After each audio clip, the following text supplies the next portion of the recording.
The teachings of Rabbi Ephraim Sprecher, Dean of Students at Diaspora Yeshiva on Mount Zion, Jerusalem.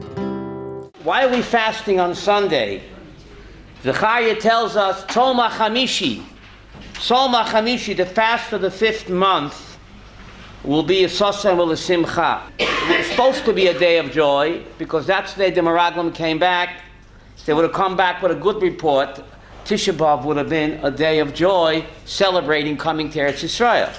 But it became a day of tragedy because the Meraglim came back with an evil negative report.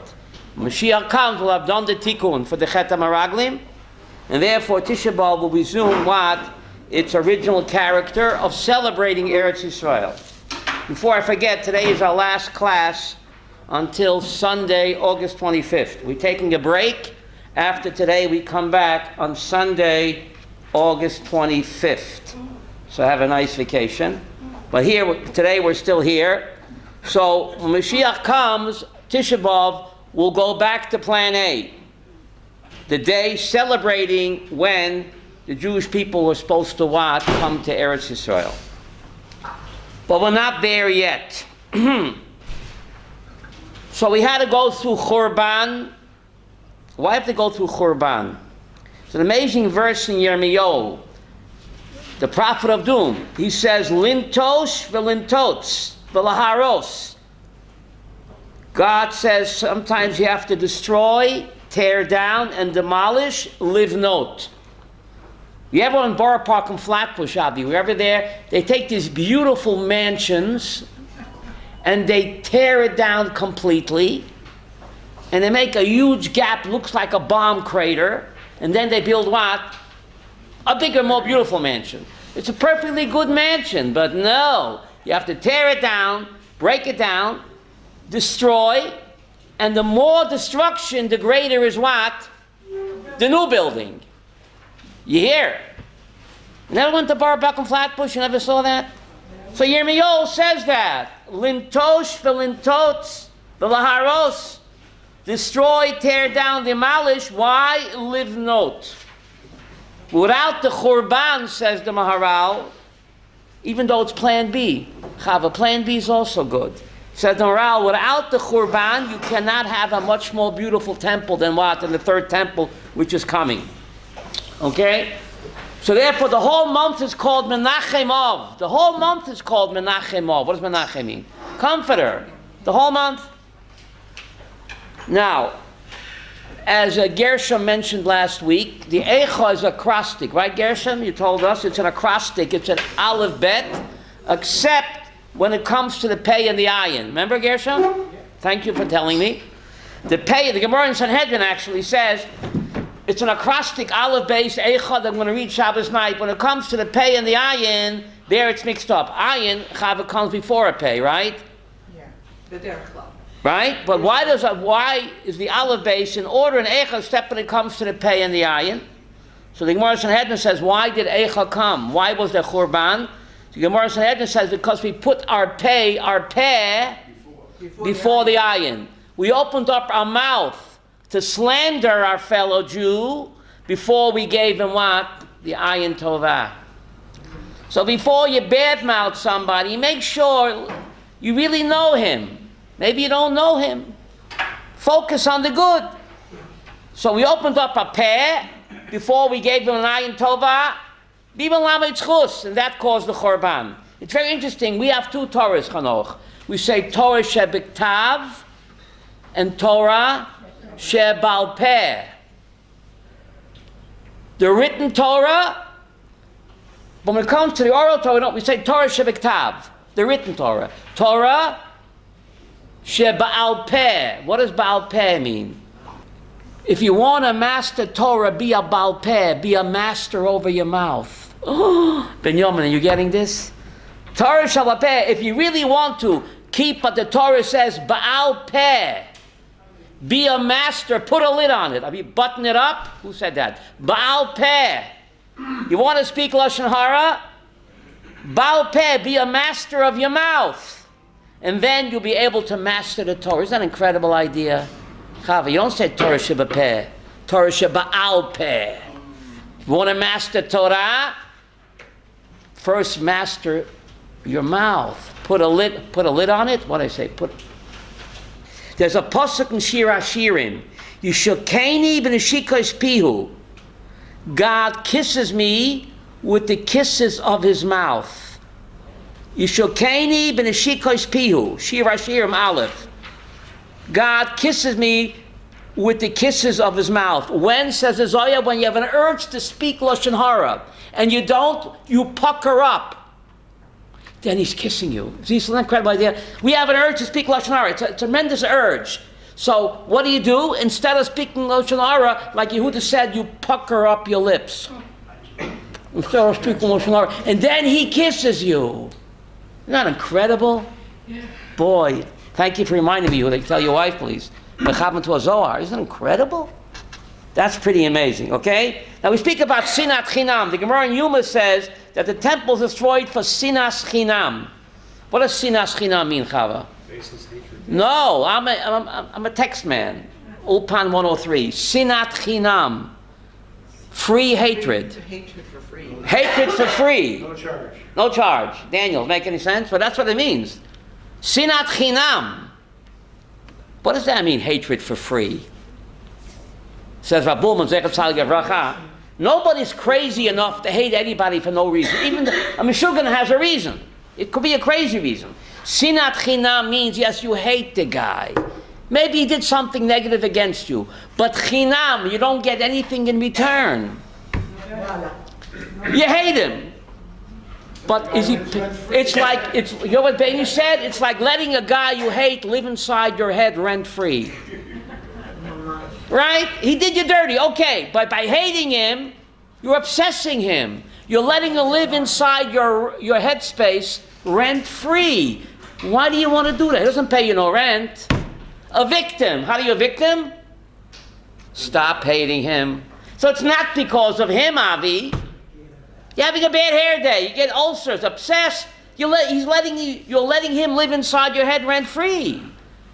It makes no sense. You get nothing in return by hating him. So how do you evict him? Stop hating him.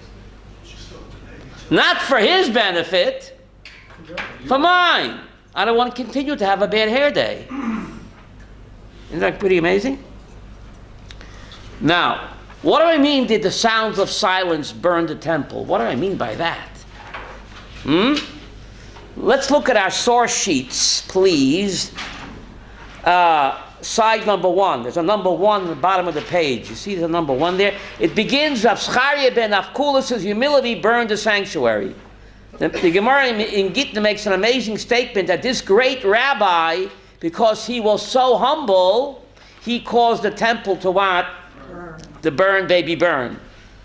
Rav Zechariah ben Avkulas' humility burned the sanctuary. Is it a statement or a question mark? Huh? It's both. What? But what does that mean? Now the month is called Av. This month is called Av. Why is it called? What does Av mean, Chava? Av means the father. Now it's the father of all tragic months. When Mashiach comes, he'll be the father of what? Joyous months. But Av is also Rosh Tevot. Elul Ba. Ready or not. Elul is coming. And I want to scare you. But let's look at this amazing statement in the Gemara where it says, Rav Zechariah ben Avkulas' humility burned the sanctuary. That's what the Talmud says. What does that mean? We know humility is what? Is a good trait. Right? Yet the Talmud claims that humility of this great rabbi, Rabbi Zechariah, led to what? To the Churban. What does that mean? Moshe's praised for being an Anav. Ish Moshe Anav Ma'od. It's the best midah. So how can the Talmud say that the humility of this great rabbi, that caused what? The Churban.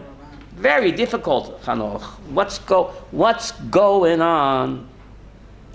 Moshe is a great Anav. But didn't he stand up to Paroi? Didn't he stand up to Korach? Moshe, I'm a nobody. Korach, take it. I'm a nobody. Step aside, and Korach, you be the leader. But Moshe fought like a lion against Korach and against Paroi. Where's his humility?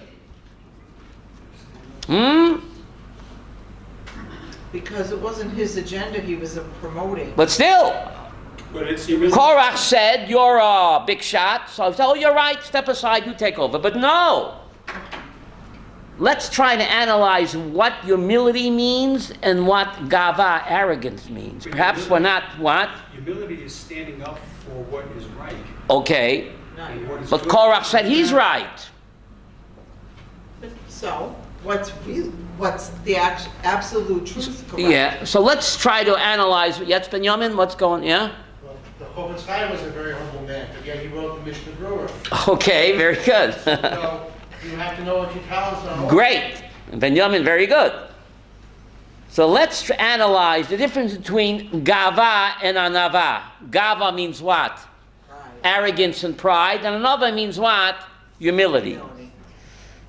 Gava means a person says, I have great talents, so I'm entitled to kavod. It's coming to me.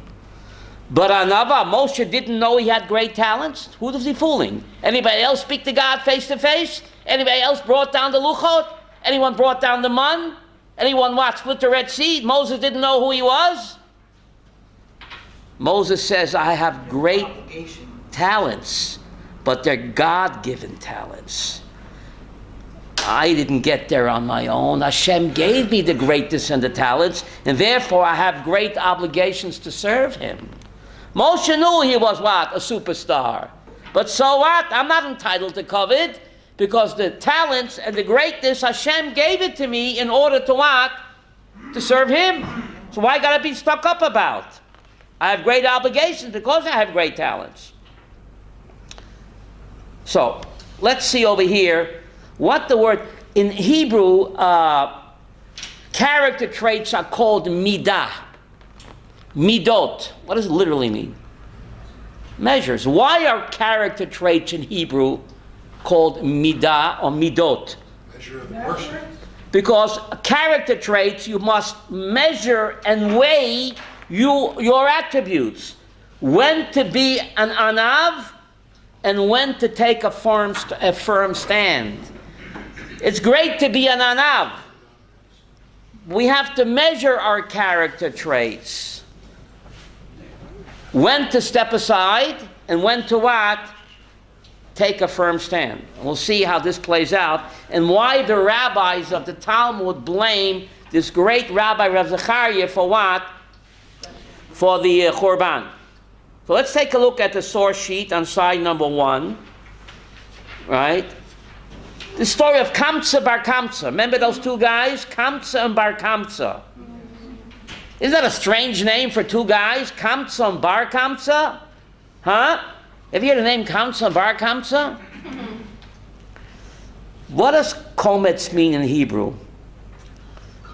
Kometz. For komatz hakohen means a fist. For komatz hakohen. When you brought a flour offering to the temple, you couldn't afford what? An animal, you bring a flour and oil.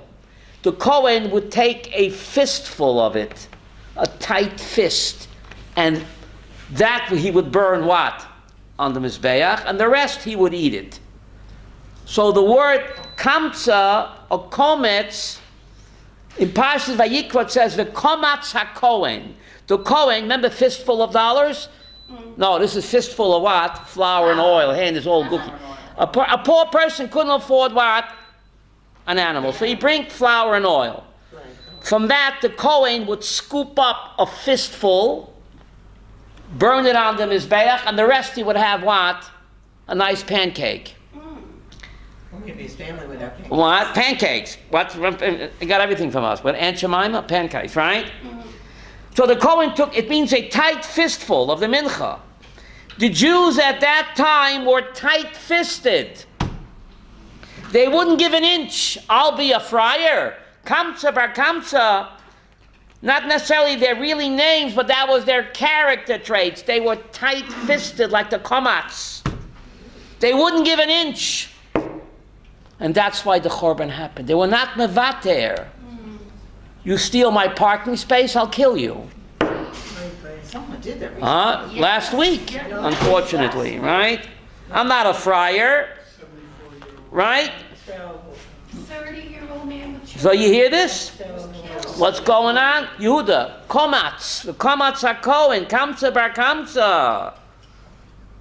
No one would give an inch. And we'll see how this played out that actually caused what? The Churban, and how we haven't changed much in 1951 years. 1951 years. Now look at side number 1 on the bottom. You have that? Rabbi Yochanan said, what does it mean? You have it, Yehuda. The verse in Mishlei, happy is the man that is always afraid.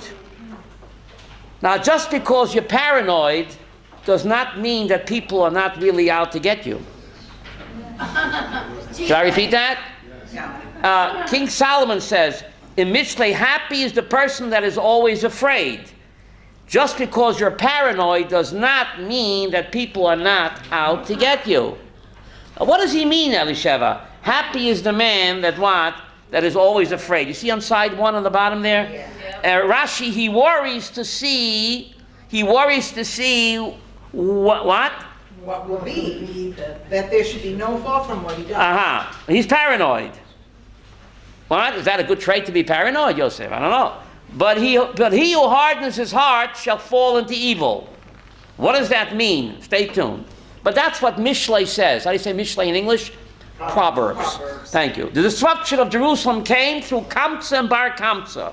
These were the names of 2 Jews.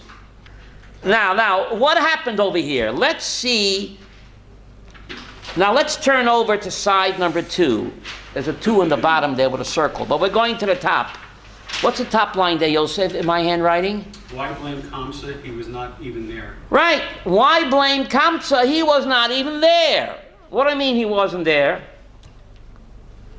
The destruction of Jerusalem. I'm reading Gittin. You see that? It's a big box in English. Gittin 55. You got to get where the Gittin's good. You have that, Chava? The destruction of Jerusalem came through what?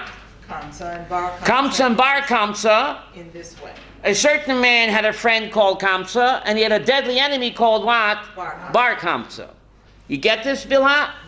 He once made a party, and he said to his servant, go and bring what? Kamsa. The man went and brought what? Bar Kamsa. Now, good help is hard to find. What was he, a dummy? The servant, didn't he know that Kamsa was his best friend, and his deadly enemy was what? Bar Kamsa. How could the servant be so dumb? Father and son. Beautiful. Who said that? So Beinish was mechavim to the Marsha.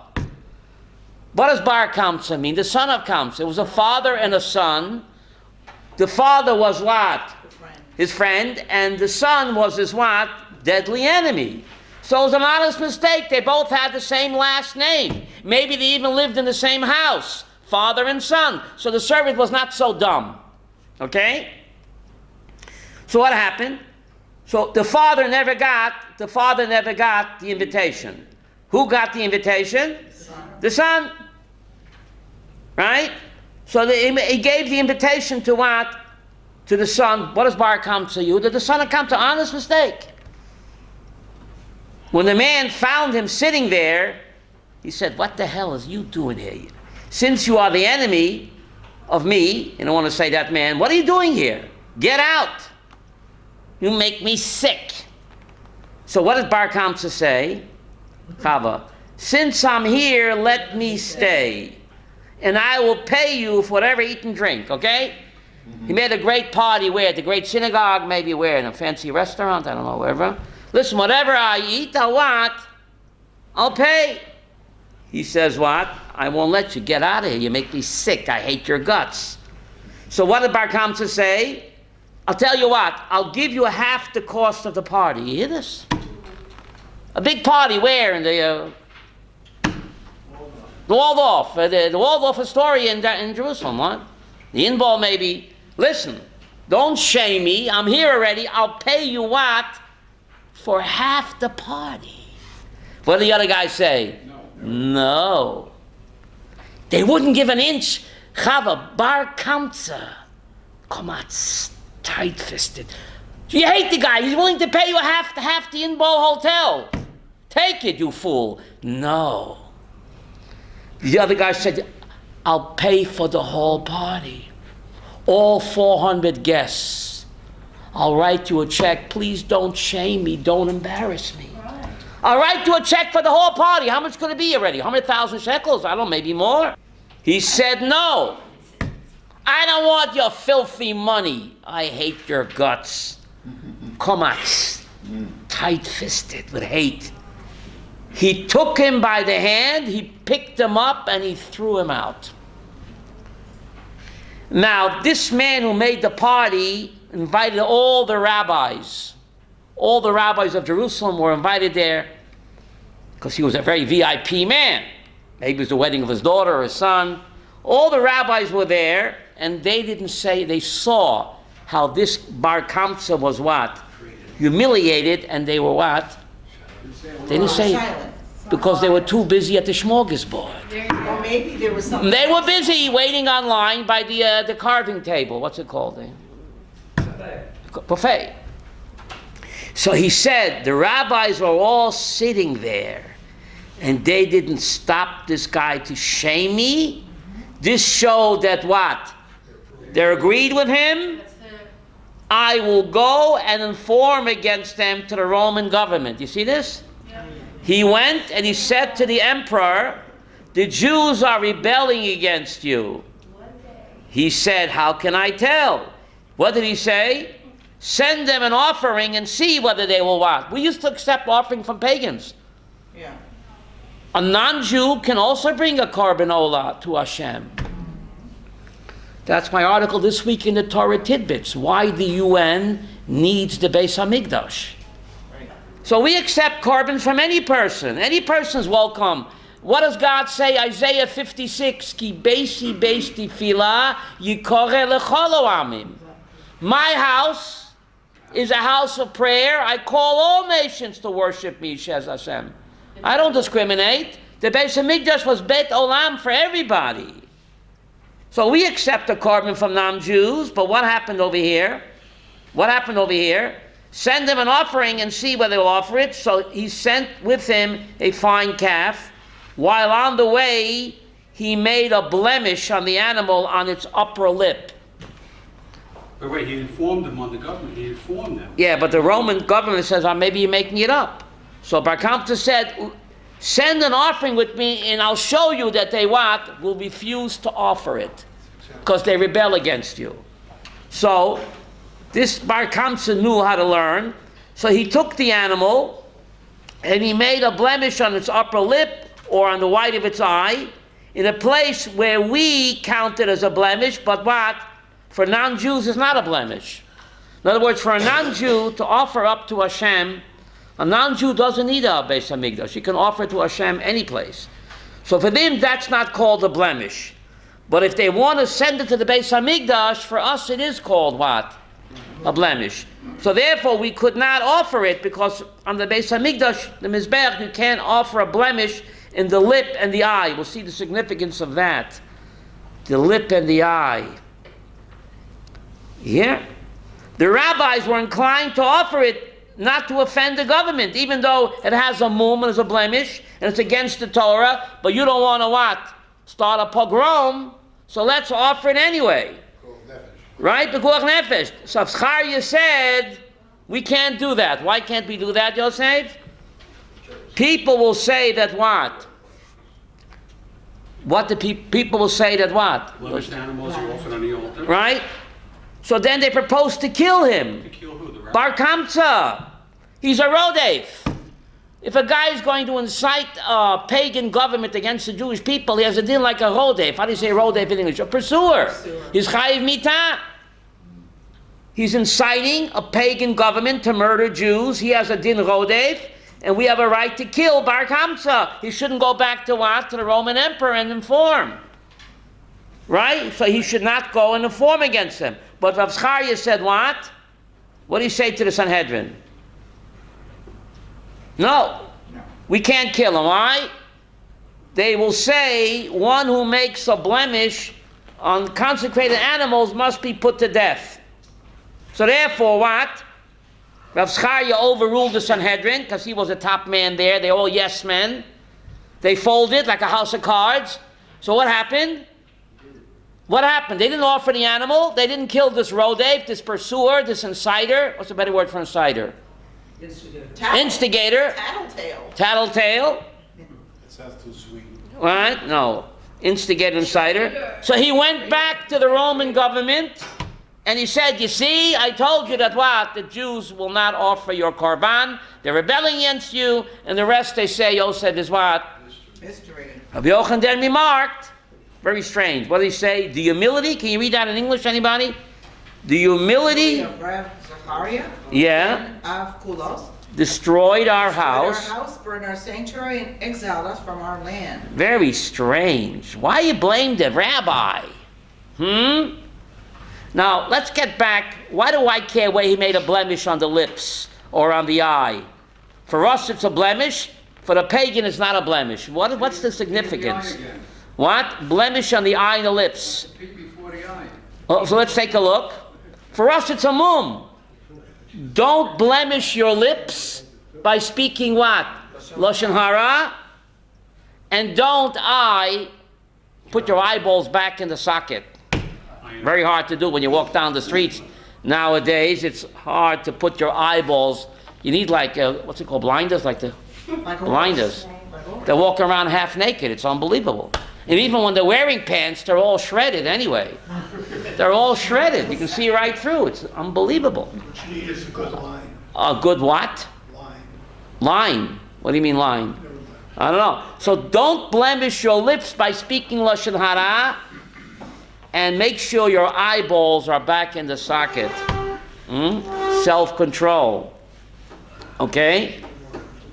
So that's the significance. So anyway, the rabbi, the humility, the Talmud calls it the humility of Zachariah ben Avkula, destroyed our house, burned our sanctuary, and exiled us from our land. The rabbi saw this humiliating sight. All the great rabbis were there at the smorgasbord, but they didn't say a word. What's up with that? The sounds of silence. Burned the temple. That's very strange. Traitor. What? Traitor. I mean, how good could a smorgasbord be already? So they had spare ribs there, and they had what?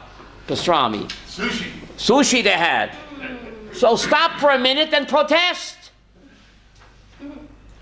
This big shot invited you rabbis, open up your mouth, swallow this pastrami, and protest. You can't humiliate a person, especially in public. It's the worst sin. You have no shen li'aror l'haba. So the rabbis were silent. The silence was deafening. And this what? Caused what? This person become full of hate, and he went to the snitch to the Roman government. But one time, well, why blame Kamsa? He was not even there. Remember, Kamsa never got the invitation. Remember, who got the invitation? The son. The father wasn't even there. Why does the Talmud blame the father when he didn't even show up? Because he's such a good friend, he should have came anyway. Beautiful. You heard what he said? Did he know? 1 minute. Yeah, that's fine. What's the message here? This was his best friend, made a simcha. If he knew. Chasana. Exactly. Now, I can speak from personal experience. You didn't get an invitation, so you don't go. Your best friend made a simcha. Yeah, but if he didn't. Maybe it got lost in the mail. It happened to me, I'm not joking. I mailed a check to Yeshurun last October. They got it, not the following October, they got it the following July, I'm not joking. I mailed a check from Pisgat Zev last October to Yeshurun. They got it, not October, the next July they got it. Year and a half later. A year and a half later. They put a stamp on it? I did a stamp, come on. It was almost. So it happens, sometimes an invitation, what? Gets lost. Sometimes the dog will eat it. Your best friend makes a simcha and you don't show up, you're blamed too. Because if he was there, Benjamin, what would have happened? He would have made shalom. Listen, he's my best friend, this is my son. Bury the hatchet, not in each other's back.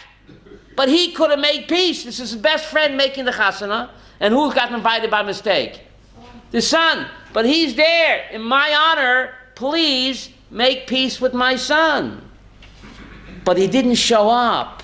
The message is, if your good friend makes a chasana or a simcha, and you don't get invited, you come anyway. Because you assume, like what happened to my check, it's not a joke, and ask Yeshurun. A year and a half later it came. Sometimes it gets lost in the mail. And sometimes it doesn't. And sometimes the dog eats it. But if Kamsa would have showed up, he would have calmed down his best friend and his son, and perhaps the Churban could have been prevented, Avi. But no, they were Kamsa, get it? They were tight-fisted. I won't give an inch. Kamsa, I'm saying, my chidush, it's not their real names, it was their attitude of the people at the time. Yiddish took them Frabissen. How do you say Frabissen in English? Frabissen. Kamats, like constipated. Kamats, tight-fisted. So you say Bar Kamsa is a rodef and he can... The halacha, they say that Bar Kamsa was a rodef. If a guy is going to go to a pagan, murderous government to inform against the Jewish people, that guy has a din like a rodef, and he's permitted to be put to death. But the other rabbi said, no, we can't do that. People will think if you make a blemish in a korban, you're put to death. So what do you think they think? Prevent the disaster. This guy's chayiv mitah. He's a rodef. Right. If someone is coming after you with a knife, what do you say? Let's talk it over. No. Right? A guy breaks into your home, is threatening you. You don't talk it over, you eliminate him. This guy was threatening the whole Jewish people. He was chayiv mitah, but Rav Zcharia says, no, let's talk to him, let's calm him down, and the disaster happened. Now, a famous case, the great Rav Moshe Feinstein, Zechat Tzadik Livracha, and the great Rav Aaron Kotler, two superstars. As it happens, sometimes they what? They disagree. That's our problem. The great Rav Moshe Feinstein and Rav Kotler had a falling out. What else is known? Rav Kotler made a simcha, made a chasana. Rav Moshe did not get an invitation. Rav Moshe went anyway to Rav Kotler's wedding, uninvited. You hear? The famous story. So, you know what he said?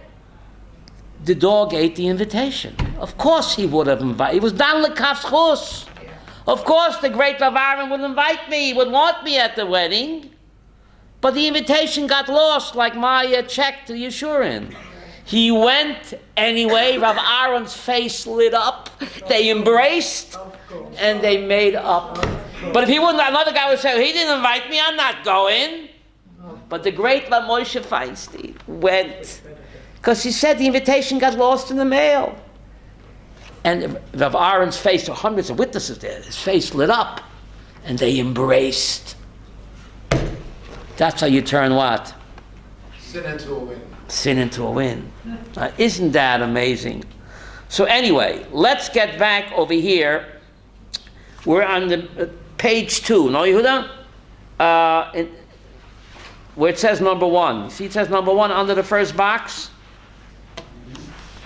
Yosef, you see number 1? What is the nature of Reb Zechariah ben Apkudos? Humility. He said, no, you can't execute the guy. People make a mistake, right? And why did it destroy the temple? Why do you blame this guy?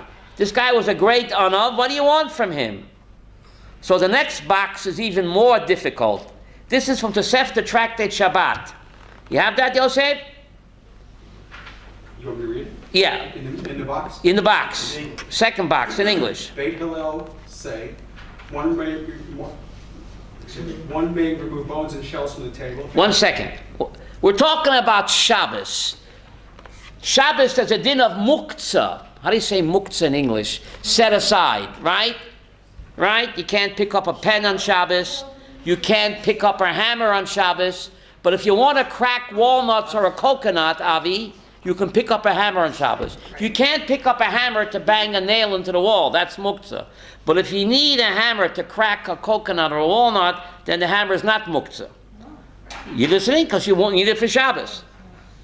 Now, bones and shells. When you eat chicken or fish, there's a lot of bones on the table. And when you're eating your walnuts, there's a lot of shells. The shells are muktzah. How do you, muktzah, they're not part of Shabbos. You don't eat the shells and the bones. No. So are you allowed to move them off the table?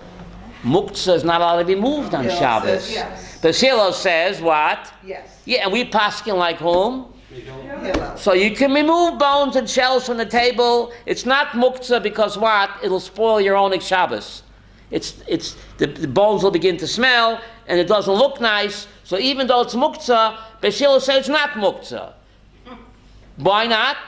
Because it'll interfere with your Oneg Shabbat. So get rid of it the normal way. You can clean your table off the bones and the shells.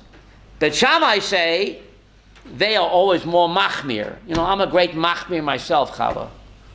I tell my wife, machmir a coffee, machmir a tea, machmir a schnitzel. I'm a great machmir myself. Okay? But Shammai is always a great machmir, right? No, one must take away the board and shake it. A shinui. Right? A shinui. They're very religious. Rav Zcharia, he was a great superstar, one of the leading Sanhedrin guys. People look at you, take a stand. Are you passing like Beis Hillel or like Beis Shammai? What did he do, Yehuda? He did not act like Beis Shammai nor like Beis Hillel. Rather, he threw the bones behind the bed. Leave it there, the cat will get it. So I think... 1 minute, what's going on over here? Rabbi Yossi said, finish the punchline there. Rabbi Yossi said... Rabbi Yossi said what?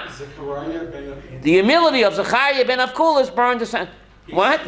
Again, you're picking on the poor rabbi. Did not act like Beis Hillel. So what did he do with the bones? He threw it at what? Behind the bed. What does that do? Rabbi Yossi said the humility of Zechariah burned the sanctuary. Can I ask? Again, they're blaming him twice, Yudin. Gittin 55, they blame him.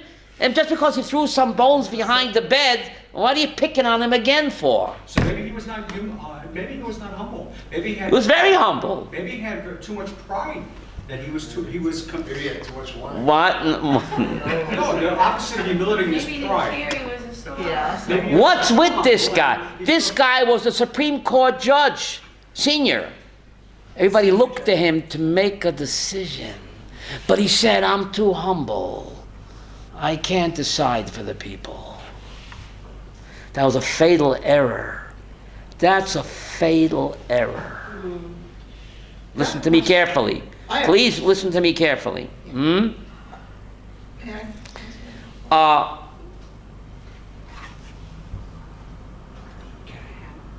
The only person that's called a tzaddik in the Torah is Noach. There's nobody else. Not even Abraham or Moses. Only Noach is called a tzaddik. And yet Rashi makes a strange statement. Noach miktane yamuna hoya. Noach was a small believer. He wasn't even Jewish. But so you learn you don't have to be Jewish to eat Levi's rye bread. You don't have to be Jewish to be a tzaddik.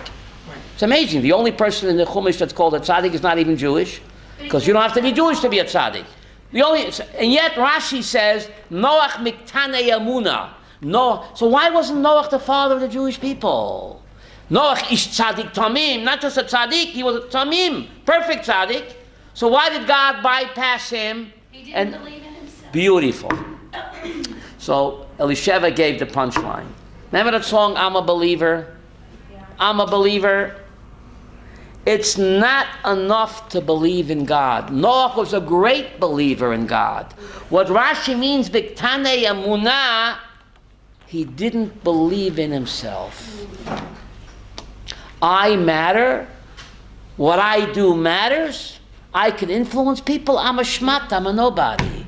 That's false humility. That was Noach's problem and Rav Zchariah's problem. Rashi Miktane Amunah, a great believer in God, but he didn't believe in himself. That's not the Jewish way. The Mishnah says in Sanhedrin, B'shvili nivre olam, the whole universe was created what? Only for me, for me. Noach couldn't wrap his head around that. I'm a nothing. You can't be a father of the Jewish people with that attitude. You have to be a great believer in God and in your own greatness. Yes, in your own greatness. Noach and Rav Zchariah just couldn't wrap their heads around that. It's called misguided humility. And the Chafetz Chaim says something amazing. The Yetzer Hara uses humility to mislead you, to make you think you are not worthy to serve Hashem. I can influence people. What I do matters. I'm a nothing. That's false humility. There's an amazing pasuk in Divrei Hayomim 2. How do you say it in English? Chronicles 2, chapter 17. The great righteous king Yehoshaphat. Remember jumping Jehoshaphat? Not making it up. Yehoshaphat, a great-great-grandson of King David, was as righteous as his great-great-grandfather. He was called Yehoshaphat, a great tzaddik, righteous king of Yehuda. It says in Chronicles 2:17, Vayigba liboy b'darkei Hashem. Vayigba liboy b'darkei Hashem. His heart was lifted up and haughty in the ways of God. And the Navi praises him for that. But I thought to be haughty and lifted up is a bad midah. It depends when and how. Vayigba libo b'darkei Hashem.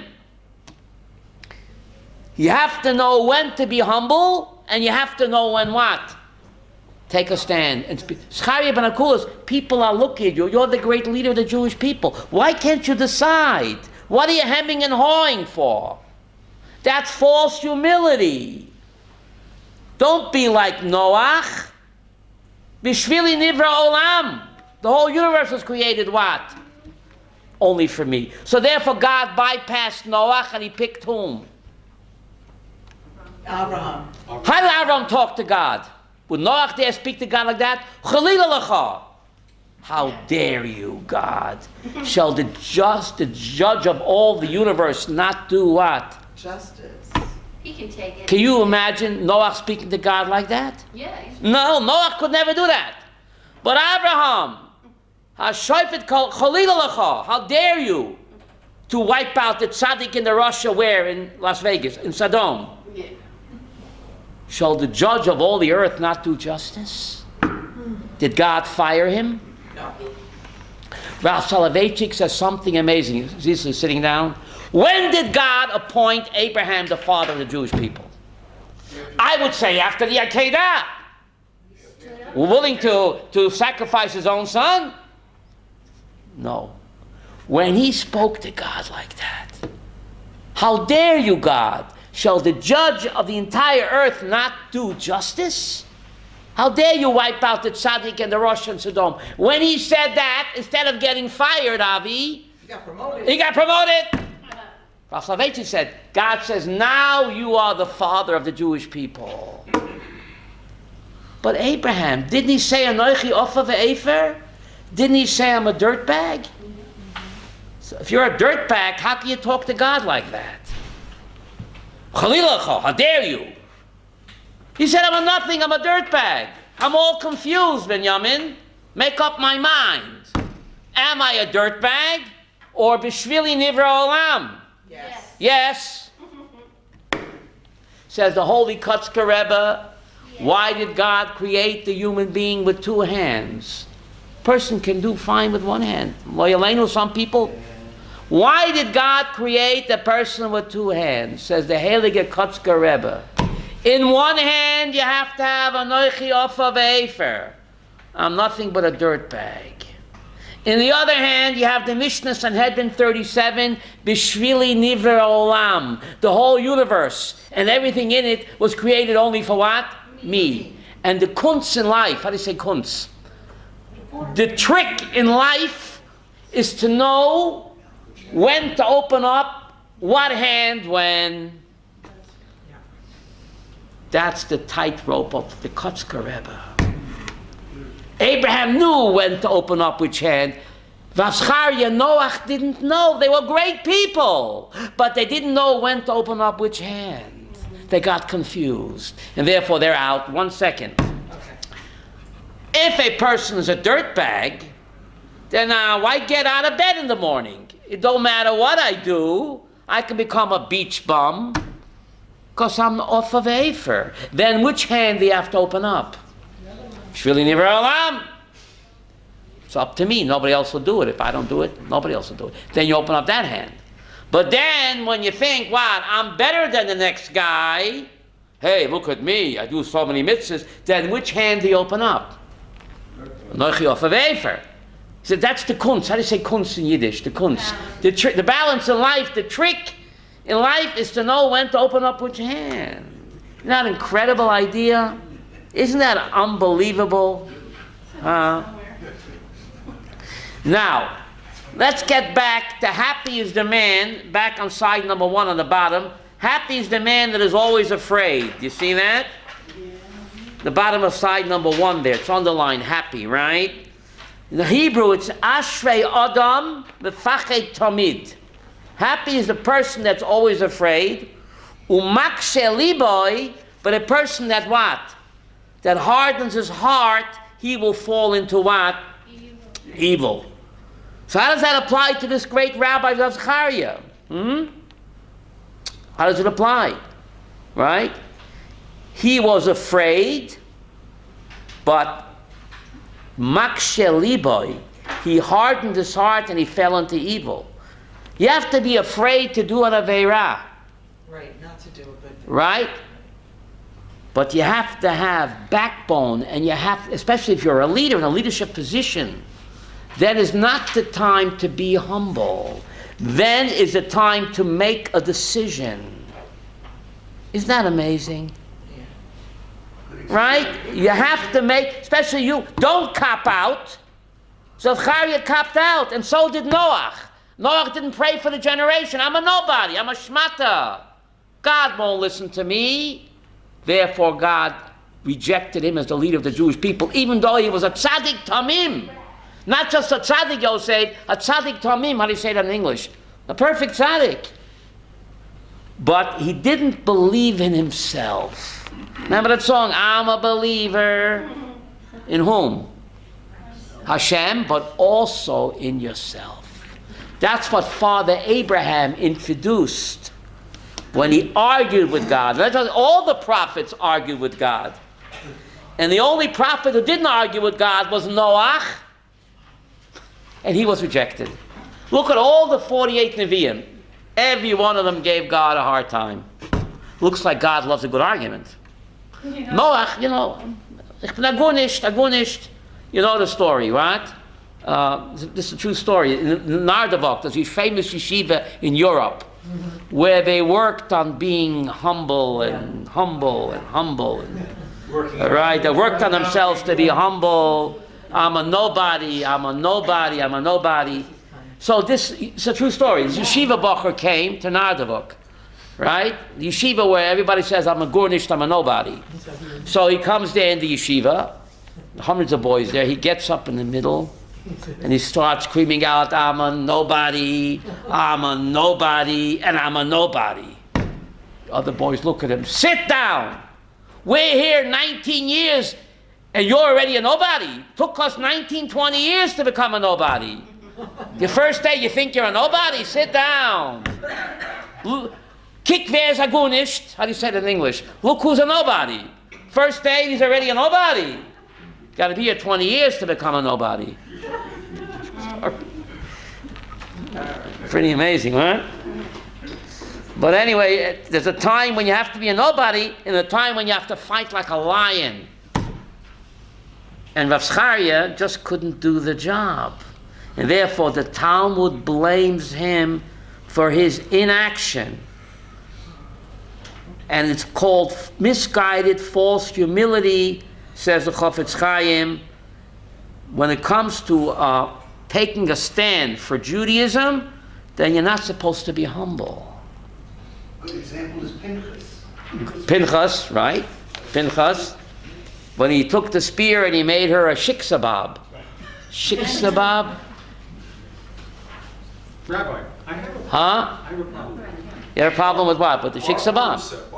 Bar Kamsa was humiliated. Right. And the rabbis kept their mouths shut. They were busy at the smorgasbord. So the sounds of silence burned the temple. He was thrown out, humiliated. The rabbis should have protested. Stop, don't humiliate him. Angry, hatred. They were all there. The Talmud says all the great rabbis were there. So So leave the smorgasbord for 10 minutes and protest. That's right. Not a peep. And then he Stand becomes. up for and justice. then Who he- said all it takes for evil to flourish is for what? Good to do nothing. Good people do nothing. That's Who said right. that? All right, Sir Thomas Burke. Thomas Say it Burke. again. Thomas Burke. All it takes for evil to flourish is for good people to do nothing. If the rabbis would have protested, the Baal Simcha would have been ashamed and he would have shut his mouth. So how can you call? But the rabbis didn't protest, so he said they're just as guilty. And he was right. How can you call Bar Kamsa or Russia if they were acting like Russia themselves? Two wrongs make a right. So that's why you become a snitch. Two wrongs don't make a right. They were wrong, but he was wronger. To incite the Roman government, Right. you have to take revenge like that. That's- Two wrongs do not make a That's right. an extreme revenge. Right? Right? To take it out. It happens. I'm not saying that he was right, but I'm saying is that didn't they get what they deserved by doing it? Well, so that's what the Talmud is blaming. The Talmud is blaming that attitude. That attitude, Everybody that Right. was to blame. Nobody opened their mouth. that's right. Why is that? The great rabbis were sitting there and they didn't say a thing. I think you say the silence was what? Deafening. Isn't that amazing? Right? Yeah, But that's amazing. But midot, character, you have to know to measure, yes? When to be humble, and sometimes you're not supposed to be humble. You gotta stand up for justice. But if Rashi could say, Yeah, what? if Rashi could say his patience that he didn't kill this man. Yeah. Rashi Where you is reading? Where you reading? I'm Side reading one or page two? So- Page Page two. two. On the big box on the Page bottom. 2 on the big box. Rashi, his patience that he didn't kill this man. His patience that he did not kill this. What does that mean? His patience. His inaction. It was Rav Zechariah. The humility. Let's read it again. The humility of Zechariah. His patience that he didn't kill this man. That's what Rashi considers So wrong. that's why they blamed him for the Churban. Yes, because Rashi says his patient. He was patient at the wrong time. He was patient at the wrong time.